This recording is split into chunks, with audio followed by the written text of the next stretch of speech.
Hi again, everybody. This is Dan again. Today I'm going to start a two-part topic. The title is This Generation, Part 1. Um, this generation, this term is referenced in the Bible, but what is it really referring to? Good question. Uh, in context, Jesus begins at Matthew 24, verse 3, and he's answering a question from his disciples as to when will be the end of the age and his second coming. His first answer is, be careful that no one deceives you. The deception at this time will be so great after the rapture that according to Thessalonians 2, verse 11, God will send a strong delusion and people will believe the lie, not a lie, the lie. In other words, it may be, and we don't know this for sure, but it kind of looks that way, that if you put off accepting Jesus as Lord and then say like, well, you know, when I see the rapture, then that's when I'm going to get saved. Um, and you know that it's true that he's Lord. It may not be possible after the rapture to become a Christian because of the strong delusion. Now, I'm not saying that's the way it is, but why take the chance, you know? What is the lie? Boy, another great question. Man, you're sharp. Well, quite possibly, or probably, the lie is that God is not the creator of all things and that Jesus did not die for our sins. In other words, the belief that evolution did all this that we see, and or maybe it's the latest version of evolution, because a lot of the top scientists that believe in that realize that there's just not enough time, not enough material for that to really work. So then they came up with directed evolution, or panspermia. You see this all the time in movies, that aliens came and seeded the planet. Well, what if the strong delusion encompasses fallen angels masking as aliens, and they come here and they look like aliens, they claim to have proof. Now, the Christian author L.A. Marzulli has suggested that maybe they'll offer the proof of a holographic video showing the crucifixion and claiming that Jesus was one of them, an alien. Many would believe it.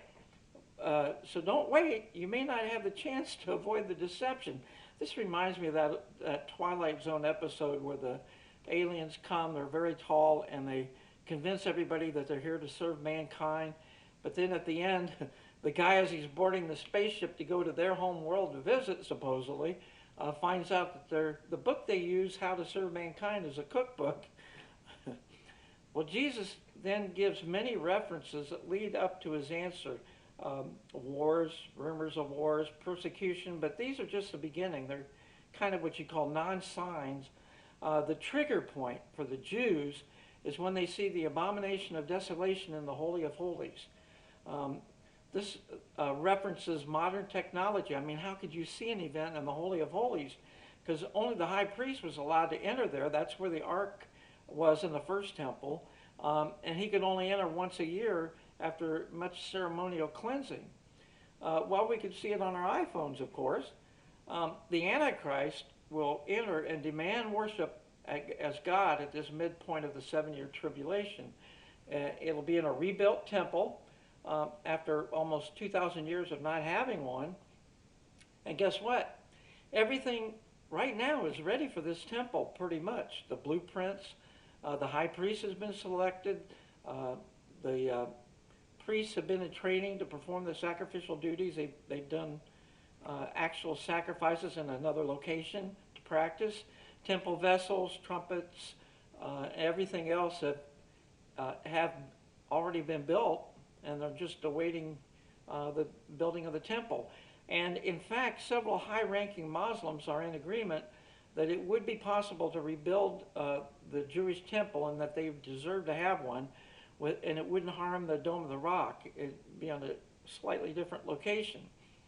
All that's left really is the ashes of the red heifer, and I have a link below addressing this issue. In 18 months, it appears they'll have, if all things go according to plan, they'll have a proper red heifer after some 2,000 years of not having one. They have to wait and see if one of the 5 heifers that were transported from Texas develop any blemishes. That's the problem. They have to be 2 years old and not have any defects or blemishes, so they have to wait and make sure that's the case. Now in the next video, I'll discuss the fig tree reference in Jesus' answer to his disciples as to one of the signs of his return. Links I've got below, and may God bless you.